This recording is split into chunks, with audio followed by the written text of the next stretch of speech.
Around the world, the word ninja brings a certain image to mind.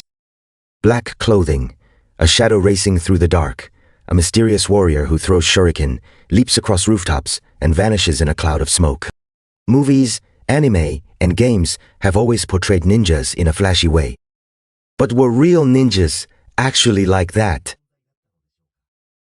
In fact, many familiar ninja images are said to have been created in later times. Real ninjas were not simply warriors who defeated enemies. If anything, their job was to avoid fighting whenever possible, to gather information without being seen, to read the enemy's movements, avoid danger, and come back alive. For a ninja, true victory was not about defeating the enemy.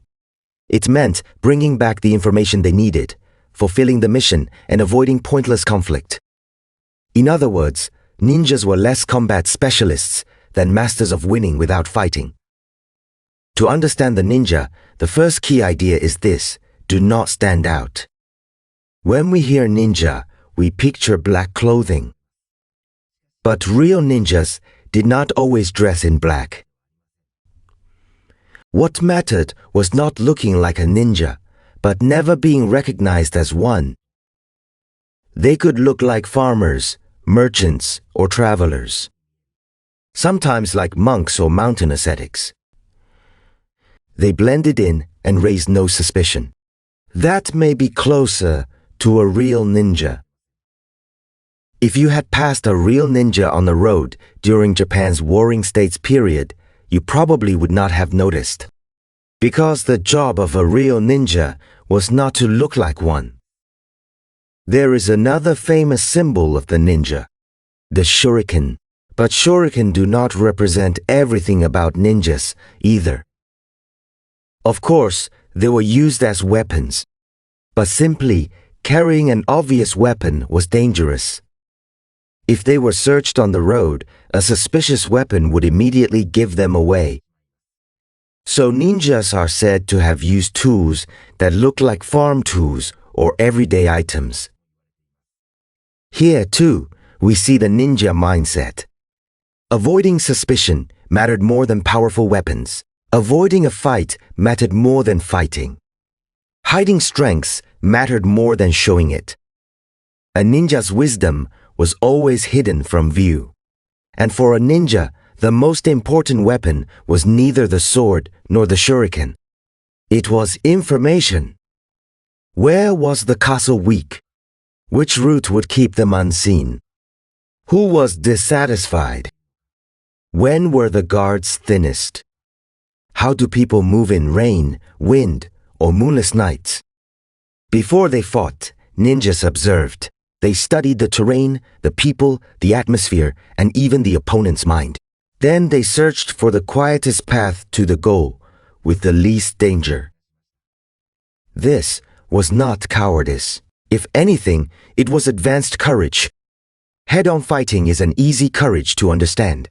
But searching for a way to avoid fighting, holding back emotion, waiting quietly without being consumed by anger or impatience, that is a much harder courage.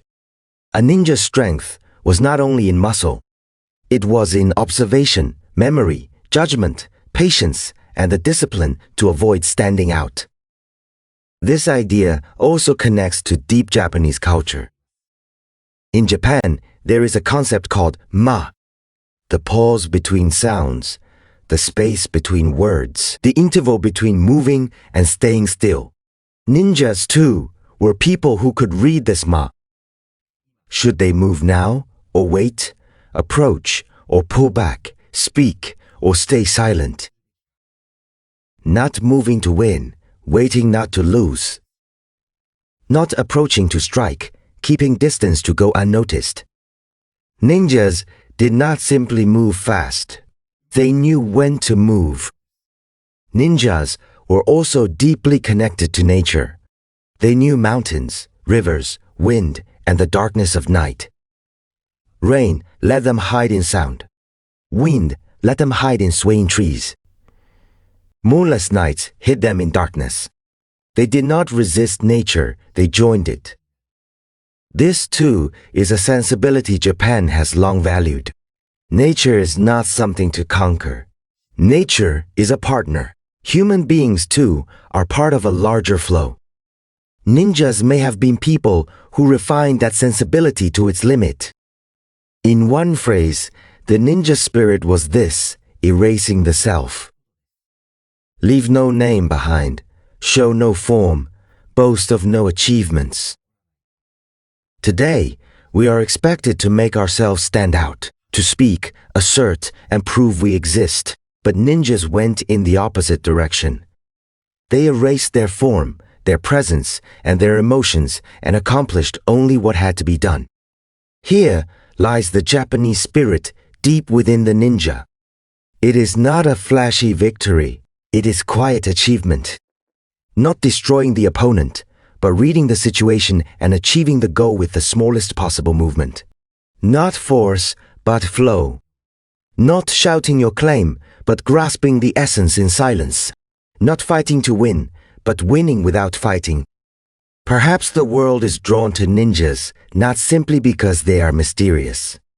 What lay beneath the black clothing, beneath the shuriken, beneath the figure vanishing into darkness? It was not just technique. A ninja was not someone who defeated an enemy, but someone who quietly found a path through conflict. True strength is not a loud voice. True victory is not hurting your opponent. True wisdom is reaching your goal while avoiding pointless conflict. Ninjas did not simply disappear into the darkness. Their spirit still lives quietly, deep within Japanese culture today.